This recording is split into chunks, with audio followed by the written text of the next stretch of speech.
Fala pessoal, sejam todos muito bem-vindos e bem-vindas. Esta é mais uma edição do nosso videocast, O que nos resta, sustentabilidade e meio ambiente. Para esta edição, nós convidamos um dos maiores especialistas do tema no Brasil, que é Rubens Borne. Ele é especialista no assunto, pois é engenheiro, advogado, especialista, como eu falei, em acordos internacionais de sustentabilidade, também membro do Fórum Brasileiro de ONGs e Movimentos Sociais para o Desenvolvimento e Meio Ambiente, também conselheiro do IDEC, que é o Instituto Brasileiro de Defesa do Consumidor. Rubens, muito obrigado pela sua presença e por ter aceitado o convite. Olá, é uma satisfação estar aqui contigo e também estar podendo compartilhar ideias com quem nos vê agora ou nos vê em algum outro momento pelo videocast. Por aí, pela internet, né, isso. Rubens? Legal. Rubens, eu gostaria de te perguntar, aproveitando, né, que você foi um dos pioneiros do tema no Brasil, sobre aquecimento global, que é um tema que é recorrente, todos os anos se fala disso, em todas as COPs o assunto é abordado e, ao que parece, nós não estamos avançando tanto quanto deveríamos, não é? Muito se fala sobre a indústria, que a indústria seria ainda a grande responsável, a emissão dos poluentes e tal. Queria que você fizesse uma primeira análise sobre isso, quer dizer, por que o aquecimento global não está sendo contido? Quem não está fazendo a sua parte, Rubens? É bom, até para poder explicar isso, lembrar aqueles que nos assistem, que o aquecimento global resulta da emissão excessiva pelas atividades humanas de gases chamados de efeito estufa. Gás carbônico na queima de combustível, o metano, que vem especialmente da pecuária, mas também da biodigestão de resíduos, e outros gases. Esses gases se acumulam na atmosfera e fazem com que a atmosfera retenha o calor que, de outra maneira, iria de novo para o espaço. Sim. Esse fenômeno foi percebido já há algumas décadas atrás, e lá finalzinho dos anos 80, começo de 90, a Organização Mundial de Meteorologia convocou uma conferência mundial, a segunda conferência mundial sobre o clima, que se realizou em novembro de 1990 em Genebra. Eu estava nessa conferência, reunia cientistas, ativistas e nos últimos 2 dias líderes de governo. Na época, a primeira-ministra da Inglaterra, o presidente da França, do Brasil foi ministro de Ciência e Tecnologia. E meses antes, me preparando para aquele evento, teve uma conferência na USP, na Universidade de São Paulo, um evento internacional, na qual os cientistas recomendavam, lá em 1990, corte de 60% das emissões de gases de efeito estufa mensurados através do dióxido de carbono. Sim. E se negociou, então, até a Rio 92, a Convenção Quadro de Mudança de Clima. Depois veio o Protocolo do Quioto, que estipulava reduções para os países, especialmente os países industrializados, em torno de 5%, Estados Unidos era 7%, na média 5,5% das emissões em relação aos níveis de 1990. Ou seja, em vez de reduzir 60%, o Protocolo Quioto foi muito limitado e tinha uma meta muito tímida, 5,5%. Sim. De lá para cá, os cientistas, através do IPCC, que é o Painel Intergovernamental de Mudança do Clima, no seu 6º relatório, divulgado em 2023, a síntese do relatório de avaliação científica, em março de 2023, indicou que, em vez do corte de 60%, as emissões aumentaram 54%, mostrando, isso que está na tua pergunta, que houve omissão ou ação insuficiente dos países, em geral, das empresas e de um conjunto variado de instituições da sociedade, porque nós tínhamos que ter transitado para energias renováveis e realizadas de forma sustentável, diminuir desmatamento, conter a poluição, e nada disso foi feito. Então, o aumento das emissões revela que, em mais de 30 anos, a sociedade e as decisões políticas não levaram em conta as limitações ambientais. Sim. Você comentou da Eco 92, Protocolo de Quioto, todos esses encontros. Temos aí as COPs, né, que são encontros recorrentes dos países mais ricos, industrializados e tal. E dentro desse contexto da COP, quer dizer, mesmo aqueles que pregam a preservação ambiental como forma de conter o aquecimento global, muitas vezes não cumprem as metas estabelecidas. Como que você vê esse contrassenso? De fato, é um paradoxo, um contrassenso, porque Veja, no protocolo Kyoto, que é de 1997, depois no Acordo de Paris de 2015, por exemplo, os países europeus, os países industrializados, por pressão internacional, pressão dos países em desenvolvimento, tinham que estar na dianteira das medidas para conter as emissões. E poucos países cumpriram sequer o que tinha estabelecido lá em 97. Né? A guerra da Rússia na Ucrânia revelou, nesse 1 ano e meio de guerra ou mais, né, o quão a Europa e países importantes da Europa, a Alemanha, a França, são dependentes ainda do gás e do carvão. Então, houve a metáfora do copo meio cheio, meio vazio. Nesses 30 anos, aumentou a conscientização mundial, sim.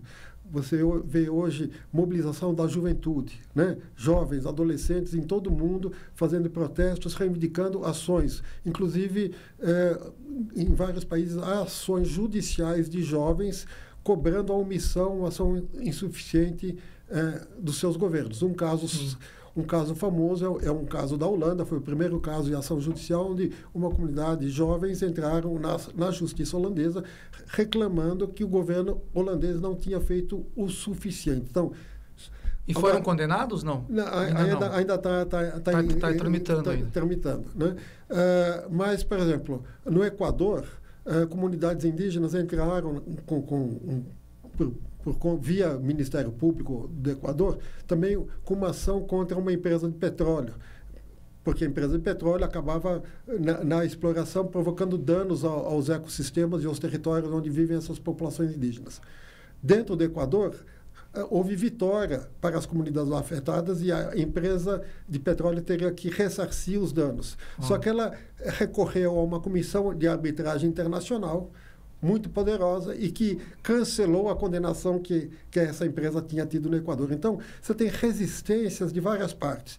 E, a meu ver, e para concluir essa pergunta, eu participei de 16 das 27 conferências das partes. As conferências das partes é como se fosse a assembleia de condomínio. É a instância que toma decisões daquele condomínio,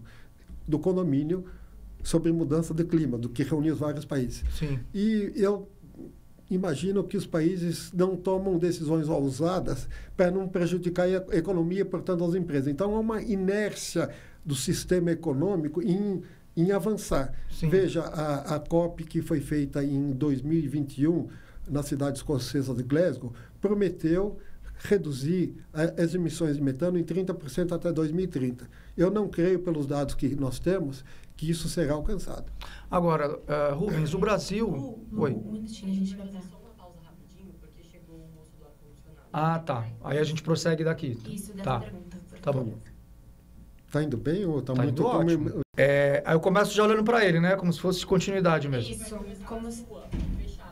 Aqui? A partir daquela outra pergunta que você fazer. Tá, mas olhando para ele. Tá. Uma conversa normal. Tá. Posso ir? Pode, tá gravando aqui. Rubens, e sobre o negacionismo? Até pegando um pouco da sua experiência lá dos anos 70 e 80. A primeira pergunta é, se existiam essas pessoas lá atrás e como que você vê essa onda hoje? Quer dizer, não só no Brasil, no mundo inteiro, né? Tem muitas pessoas que ainda acreditam que esses problemas ambientais são ciclos naturais do planeta, quando, na verdade, a ciência mostra exatamente o oposto, que são ações provocadas pela ação humana. Como é que você vê esse movimento e o quão ele atrapalha as pesquisas, as soluções? Olha, eu queria fazer um paralelo. Nos anos 60, quando começaram a surgir evidências de que fumar, o tabagismo dá câncer, houve também um certo negacionismo, né? E alguns dos cientistas que criticavam a tese que é verdadeira de que fumar provoca câncer, né? Depois se revelou por várias outras pesquisas que muitos deles recebiam dinheiro de empresas tabagistas. Com isso, eu não estou querendo dizer que os negacionistas de clima estão recebendo dinheiro de empresas de petróleo, né? Mas há um lobby, uma pressão enorme, né? E eu, por exemplo, comentei de que lá em novembro de 90, líderes mundiais se reuniram em Genebra para convocar a negociação do acordo de clima. Era a então primeira-ministra da Inglaterra, Margaret Thatcher, um governo conservador, era o governo Bush, pai, nos Estados Unidos, no Brasil era o presidente Collor, e por aí vai. E houve uma reunião de cientistas, mais de 800 cientistas, que demonstraram, e já a conferência foi convocada para demonstrar que existia o problema, e eu me recuso a imaginar que líderes políticos, inclusive conservadores, caíram na tese do negacionismo, porque eles convocaram um processo de negociação de um acordo multilateral, determinaram que a Convenção de Mudança do Clima tinha que estar pronta até 1 ano e meio depois, até a Rio 92, que aconteceu em junho de 92, e assim foi, né? O que aconteceu é que, desde então, aumentaram os dispêndios de empresas, isso está provado também em outros estudos, de empresas de combustíveis, da indústria automobilística, com o mito de que mudanças de clima não estão ocorrendo. De fato, como você mencionou, há uma variabilidade climática natural do planeta ao longo de e essa variabilidade pode ocorrer em torno de alguns anos, décadas de anos, centenas de anos ou milhares de anos. Nós tivemos já o planeta sob, digamos, gelo, né? Sim. E depois temperaturas mais aquecidas, mas está mais do que provado que a variabilidade associada às mudanças climáticas atual é de origem antrópica. Então, o clima da Terra nunca foi estável. A Terra, como o planeta, Sim. evoluiu. Então, e os cientistas conseguem diferenciar o que é variabilidade natural da variabilidade antropogênica, ou seja, de origem humana. E eu acredito que alguns negacionistas, boa parte deles, por algum motivo que eu não sei se é busca de aparição na internet. Aparição na internet. Recentemente, a própria USP demitiu um professor famoso por seu negacionismo, mostrando que isso não era compatível com o papel que ele tinha de docência na universidade. E um secretário da prefeitura também, e né? um secretário da prefeitura de São Paulo também. Então, eu não sei por que existem os negacionistas, mas eles estão aí. Mas eu diria que é mais do que pacífico o entendimento que, sim, a degradação ambiental e as mudanças climáticas são um problema da humanidade. E eu diria, até antes da ECO 92, quando se assinou a Convenção de Clima, a Convenção da Biodiversidade. Em 1985, as Nações Unidas criaram uma comissão chamada Comissão Mundial sobre Meio Ambiente e Desenvolvimento, que foi presidida pela então primeira-ministra da Noruega, que tinha o sobrenome Brundtland, e essa comissão ficou conhecida como Comissão Brundtland.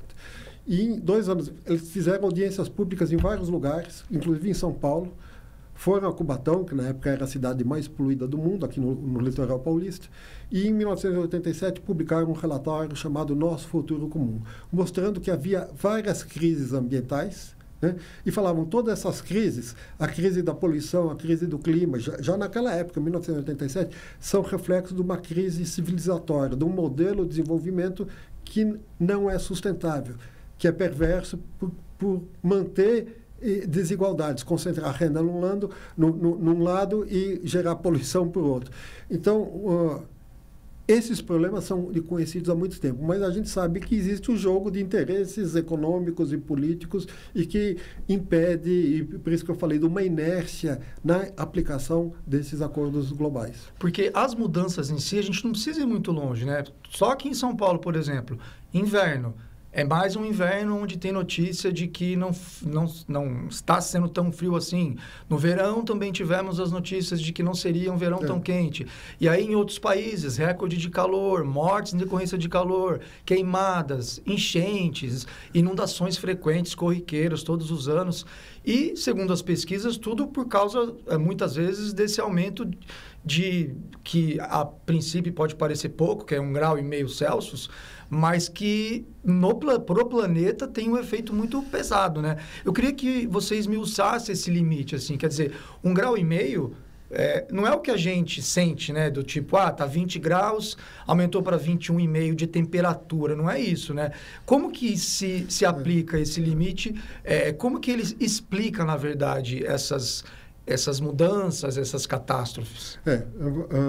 Só para, digamos, começar a despertar o interesse no assunto. Existem mudanças que são mudanças ambientais globais, como as mudanças climáticas, e há mudanças ambientais mais localizadas. Então, de repente, eu estou numa região que tem mata atlântica ou floresta amazônica e eu faço um desmatamento, localmente vai haver diferença na umidade, na temperatura, independente, talvez, de mudanças globais. Isso acontece, né? Com a expansão urbana. Acontecia, por exemplo, já nos anos 80, estava identificado aqui em São Paulo, onde nós estamos conversando, as chamadas ilhas de calor. Ou seja, regiões da cidade que, por falta de arborização, adensamento da construção, muitos veículos, ruas asfaltadas, o calor fica retido. Avenida Paulista. Avenida Paulista, onde é a sede aqui do programa. Então, isso era até antes de ser mais conhecido as mudanças ambientais globais. Então, existem mudanças locais e mudanças globais. Todas elas são importantes, né? A questão do 1,5 grau. 1,5 grau é a meta ambiciosa do Acordo de Paris, que foi assinado em 2015. Os cientistas...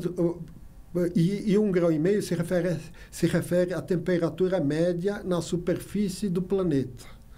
Há locais que terão uma elevação muito maior e há locais que terão uma elevação menor, gerando uma média de 1,5 grau.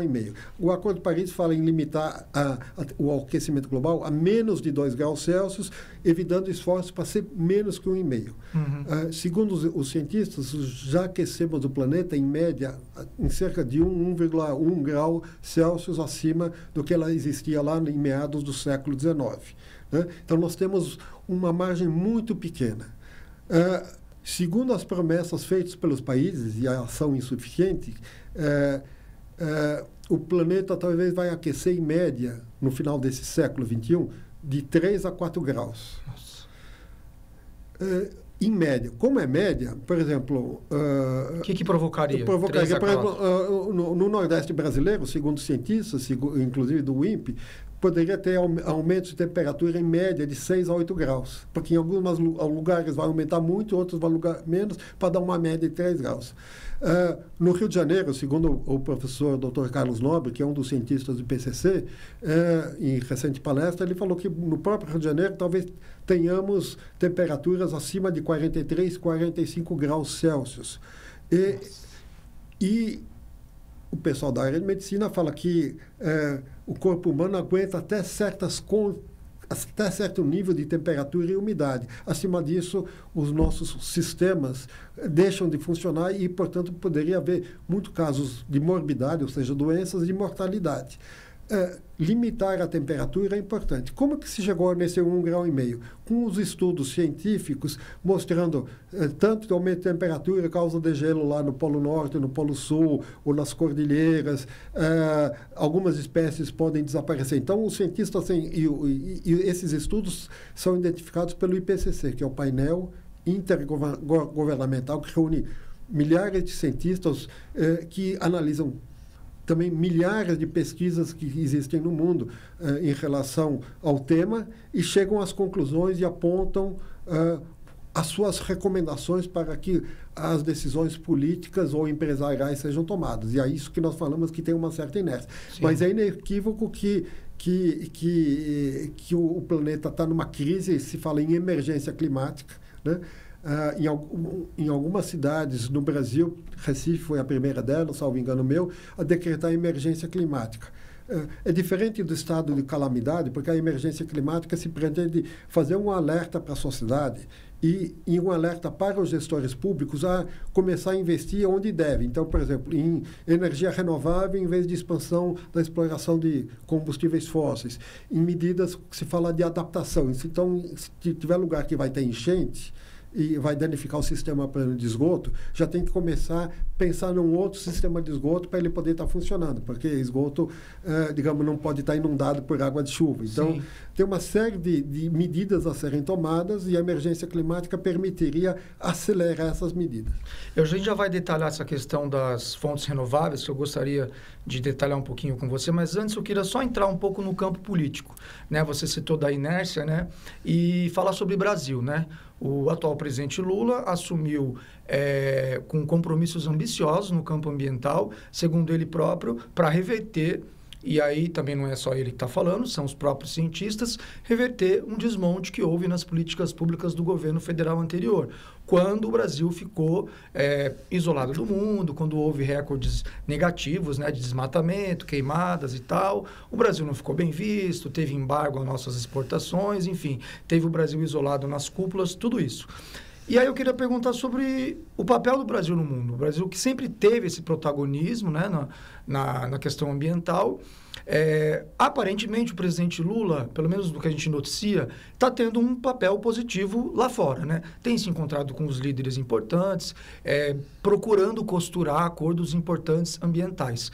Porém, quando a gente olha para dentro do nosso país, a gente vê, por exemplo, tentativa do Congresso de retirar do Ministério do Meio Ambiente atribuições históricas e passar para a pasta da Agricultura, tentativa do Congresso de minimizar o Ministério recém-criado dos Povos Indígenas, e aí muitos críticos dizem que nesse campo o presidente Lula não está sendo condizente com o papel que ele está tendo internacionalmente. Colocadas essas questões, como que você vê esses primeiros meses dessa gestão? Quer dizer, enfim, está tendo esse contrassenso, na sua opinião, do Brasil estar buscando lá fora acordos importantes, mas aqui dentro ainda está um pouco passivo? Como que você avalia esse momento? De fato, o que a gente tem visto pela mídia é que o presidente Lula tem buscado reinserir o Brasil na liderança global em torno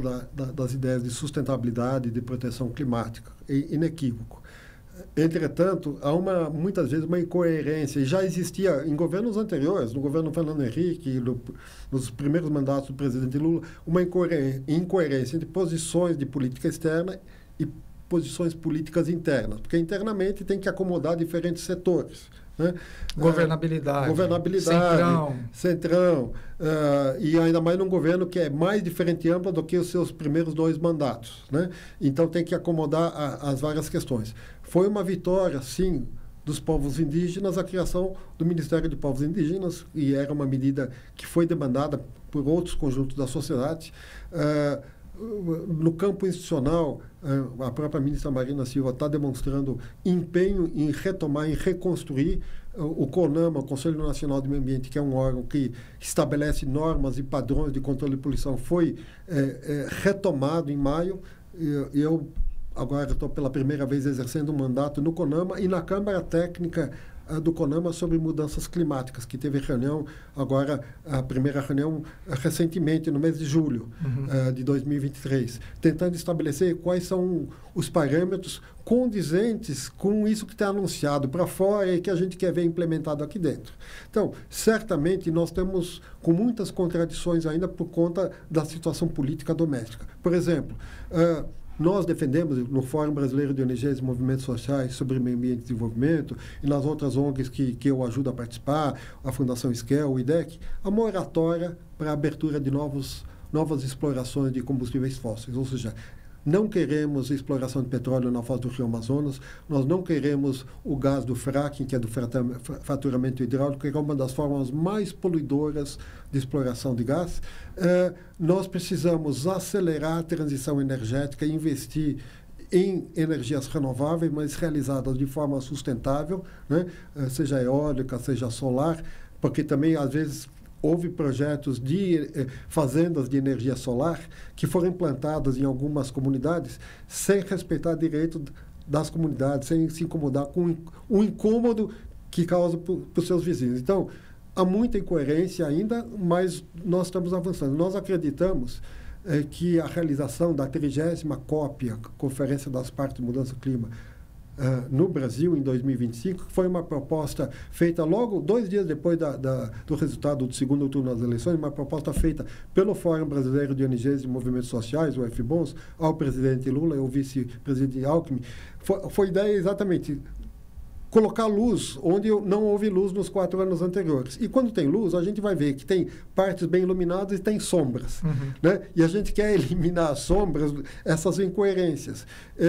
Nós vamos precisar, até 2025, e especialmente os governadores da Amazônia, fazer muito para diminuir o desmatamento, porque o desmatamento zero, que a ministra Marina, o presidente Lula tem anunciado lá fora, tem que ser feito em cooperação com os estados. Senão nós não vamos conseguir, né? E por que os povos indígenas meio que incomodam tanto? Assim, eu não sei se na sua época regressa, né, anos 70, 80, hoje a gente tem uma bancada ruralista, quer dizer, hoje a gente tem parlamentares organizados em torno de interesses próprios, não que isso seja errado. São grupos, como você falou, grupos políticos, cada um defende seu interesse, assim como tem os parlamentares verdes, que defendem mais o meio ambiente do que os outros.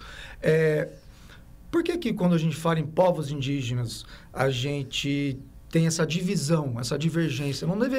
Não poderia ser algo que todas as ideologias abraçassem? E o próprio meio ambiente também não deveria ser um tema que pudesse também ser bem visto também pelos agropecuaristas, já que uma coisa está dentro da outra, né? O agronegócio faz parte do meio ambiente? Sem dúvida. Quer dizer, eu costumo dizer que todos nós deveríamos ser ambientalistas, até os que praticam a agricultura, o agronegócio, porque a atividade, a sustentabilidade econômica da atividade deles depende de água de boa qualidade, água na época certa, um solo fértil, que não seja, né, que não sofreu lixiviação, não sofreu erosão.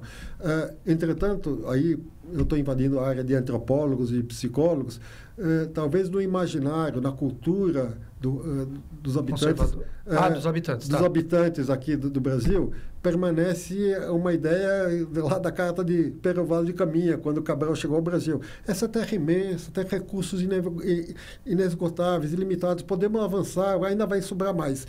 É errado isso. Nós temos, e a escassez hídrica aqui, São Paulo, o estado de São Paulo e outras cidades do Brasil passaram alguns anos atrás por falta de chuva. A crise do Cantareira. Como esquecer, né? Mostrou que, digamos, nós temos que cuidar do ambiente por inteiro, em todas as regiões, né? E a aversão em relação aos povos indígenas, talvez, lamentavelmente, vem dessa mentalidade construída ao longo de 500 anos, né?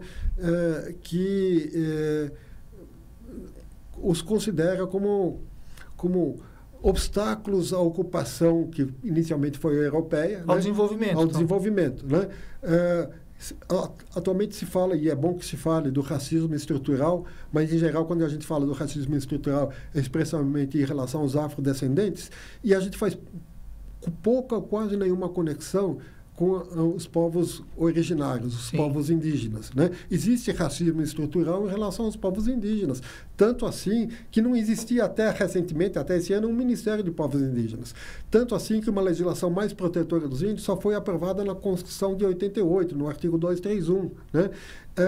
Ou seja, nós passamos durante séculos ignorando essas comunidades indígenas, passando literalmente com o trator e correntão em cima dos seus territórios, seja para garimpo, seja para outras atividades, e no final todos nós somos prejudicados, porque quando um direito humano é afetado, se é o seu direito humano, eventualmente amanhã poderá ser eu ou alguém que nos assiste que terá seu direito afetado. Então, quando nós defendemos direitos ambientais para todos, nós estamos querendo dizer, todos importam. Porque quando a gente fala em preservação dos povos indígenas, a gente automaticamente está falando da preservação da terra onde eles habitam. E a terra onde eles habitam, que são as terras mais intocadas, aquelas cuja vegetação ela é mais preservada, já está provado que elas regulam o sistema de chuvas no Sudeste, regulam, inclusive, o clima no Cone Sul, aqui na América do Sul, né? Sim, de fato, os territórios indígenas, é bom que se diga, são de propriedade da União, do Estado brasileiro, de todos nós. Os indígenas têm usufruto do uso dos recursos naturais que estão nos seus territórios. E, de fato, há muitos estudos e pesquisas e várias ONGs e instituições acadêmicas que demonstram que as áreas indígenas são as áreas mais preservadas. Não obstante, muitos territórios indígenas estiveram e estão ainda sob ameaça de garimpeiras, de madeireiras. Veja o que aconteceu lá com o povo Yanomami, né? Uhum. Então, de fato é isso. E a preservação da floresta, especialmente na Amazônia, ela regula o clima em toda a América do Sul. O norte da Argentina, o Paraguai, o sul da Bolívia, a região agrícola do Mato Grosso do Sul, de São Paulo, Paraná, depende de umidade que traz, digamos, provoca chuvas nessa região. Mais ou menos 50% das chuvas nessa região vem de umidade da Amazônia. Então, por isso que eu falei, o ambiente tem que ser por inteiro em todos os locais. E pegando esse gancho da América do Sul, eu queria perguntar sobre o Acordo de Escazú. É essa a pronúncia correta? Sim. Escazú, né? Que é uma tentativa de fazer a junção entre os direitos ambientais e os direitos humanos, um acordo que está sendo costurado por, são 23 países, né, latino-americanos, e que o presidente Lula encaminhou agora para o Congresso, porque ainda precisa ser ratificado pelos parlamentares. E a gente volta na questão política, né? Quer dizer, para avançarmos nessa questão, vai depender da governabilidade e o Congresso. A gente sabe que o governo atual não tem maioria. Então, você é otimista na aprovação desse acordo? Eu queria também que você explicasse um pouco assim, da importância desse acordo. Esse acordo é o segundo acordo mundial. Existe um acordo equivalente 20 anos antes, de 1998, para os países europeus. O acordo de Escazú, e eu vou explicar o que ele é, foi negociado entre 2015 e 2018. E, em geral, os acordos das Nações Unidas, eles têm o nome da cidade onde se finalizou a negociação do acordo. Então, o Acordo de Paris, porque negociou em Paris, né? E o Acordo de Escazú, a sua negociação terminou em 2018 no distrito de Escazú, em São José, capital da Costa Rica. O que é esse acordo? Esse acordo, ele trata dos direitos de acesso à informação, à participação em decisões públicas e à justiça em assuntos de meio ambiente na América Latina e no Caribe. Então, é um acordo regional, hemisférico. Direito de acesso à informação, direito de acesso à participação, direito de acesso à justiça são conhecidos como os 3 direitos derivados do princípio 10 da Declaração da Rio 92, mas princípios basilares, base para o que se chama governança ambiental democrática. Para eu poder influenciar as decisões de governo ou das empresas, eu tenho que ter as informações, tem que haver transparência das empresas, quanto que uma empresa de petróleo, uma empresa de agricultura está emitindo de gás carbônico na sua atividade. É lícito fazer sua atividade, tudo bem, mas ela tem que prestar contas. Assim como a gente tem o rótulo lá nos alimentos de quanto tem de gordura, nós tínhamos que ter uma rotulagem ambiental dizendo quanto que você está emitindo de gás carbônico. Né? Tornar isso um direito.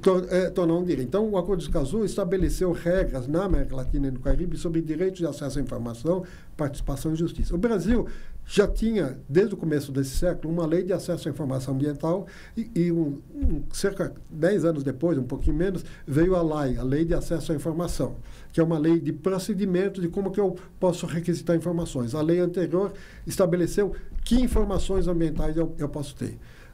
O direito de participação, de participar num comitê de bairro, numa comissão que protege uma área de conservação e assim por diante, né? Um comitê de bacia hidrográfica. Então, o Acordo de Escazú, ele entrou em vigência em 2021. O Brasil não... Para o acordo entrar em vigência, existe um processo que, na linguagem jurídica, se chama ratificação. Em cada país... enviou representantes na negociação, depois, internamente, os poderes estabelecidos, conforme determina a Constituição de cada país, tem que referendar, chancelar. Sim, eu quero esse acordo. No caso brasileiro, tem que passar pelo Congresso Nacional e depois ser referendado, ou é um ato discricionário do presidente da República. No governo de 2019 a 2022, isso não aconteceu, porque, obviamente, era um governo negacionista que não respeitava direitos humanos, muito menos a questão ambiental. O presidente Lula encaminhou isso, era a nossa expectativa.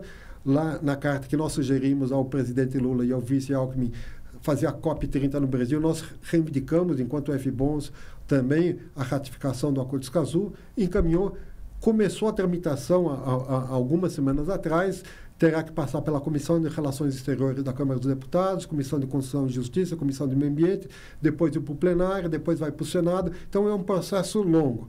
Nós estamos pleiteando urgência nisso aí, porque há a crise climática e há a questão também que a Conferência das Partes, ou seja, a Assembleia de Condomínio do Acordo de Escazú, que vai acontecer em 2024, vai aprovar um plano regional para a América Latina e Caribe de proteção a defensoras e defensores do ambiente. E por que isso é importante que o Brasil já tenha ratificado e participe da decisão? Porque senão, se o Brasil não ratificar, ele não vai poder aprovar esse plano. Né?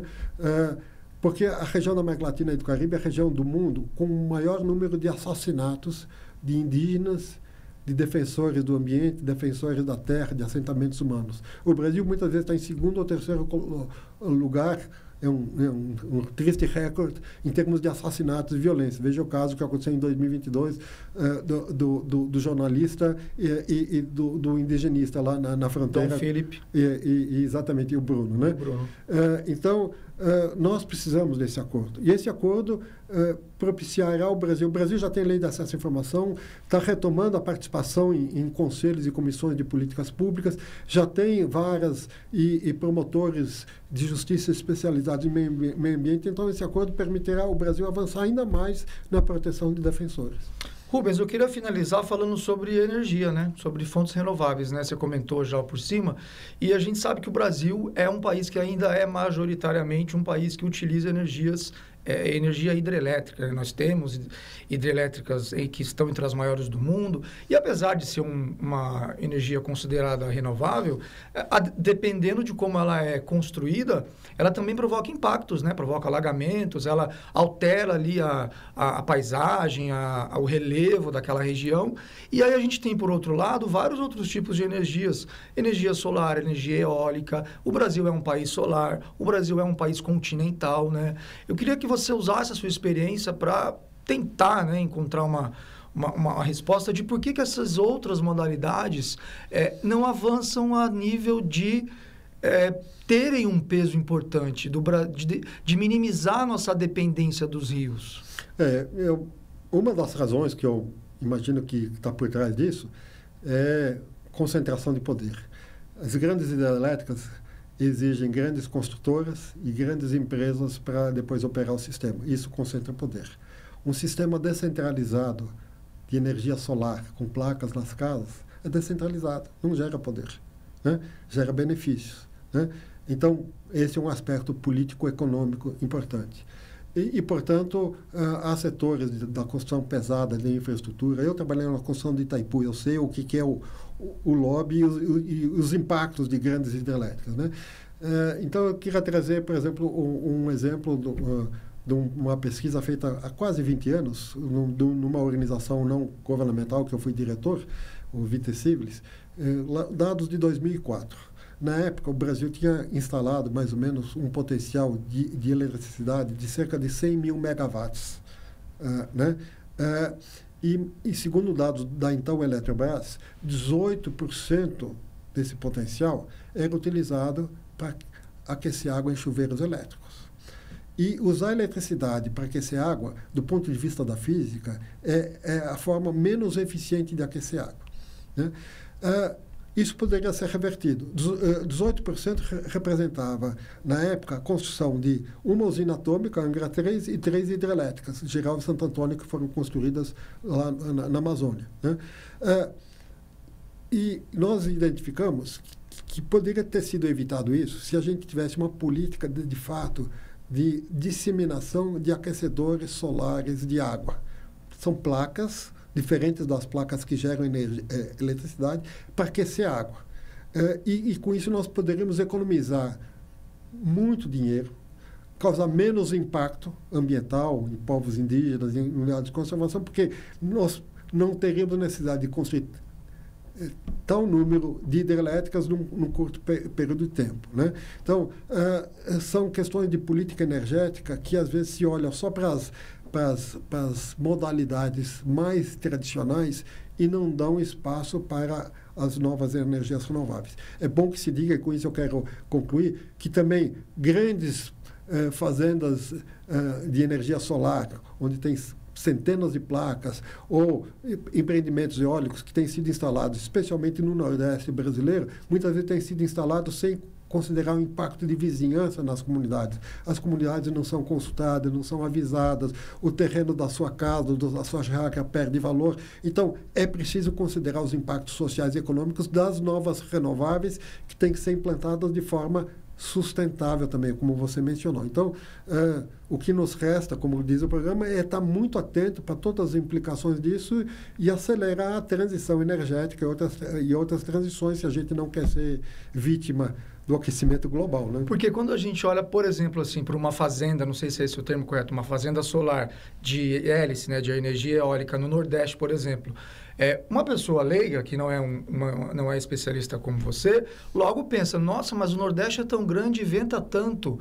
Por que temos pouca fazenda? Nossa, o Brasil é tão solar, por que ainda temos poucas empresas que investem nas placas e tal? Então, voltando no que você falou no começo, do poder político das hidrelétricas, tem a ver com essa concorrência? Ou seja, mesmo aquele que tem interesse em investir nas energias mais renováveis, ele sabe que ele vai ter uma concorrência desleal com o lobby, como você disse? Acredito que sim, mas havia um outro fator que eu não mencionei e menciono agora, que era a questão de custo das diferentes tecnologias. Até uns 25, 30 anos atrás, a produção de placas fotovoltaicas para geração de eletricidade era muito mais cara.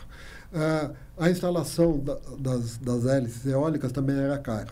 E aí os economistas, os especialistas da área de tecnologia dizem que conforme você vai melhorando a tecnologia, vai disseminando e vai aumentando a produção, o custo cai, né? Isso foi com o automóvel. Também os primeiros automóveis eram muito mais caros. Conforme a indústria foi desenvolvendo, melhorando a tecnologia de produção do automóvel, o custo por unidade caiu. Então, tem isso. Houve momentos, programas... eu não me lembro se foi no governo Fernando Henrique, governo Lula, que havia um programa de apoio a energias renováveis, ou seja, o governo fazia chamadas para a oferta, para provedores de energia construir as suas, ou hidrelétrica, ou eólica, ou solar. E os preços levavam em conta os custos da época, que eram caros para as novas tecnologias. Então, eu acredito que com o tempo isso vai estar, digamos, se equalizando, né? Mas ainda permanece a questão do poder e dos lobbies. E para construir esses equipamentos, tanto as placas quanto as hélices, isso também não tem um impacto ambiental?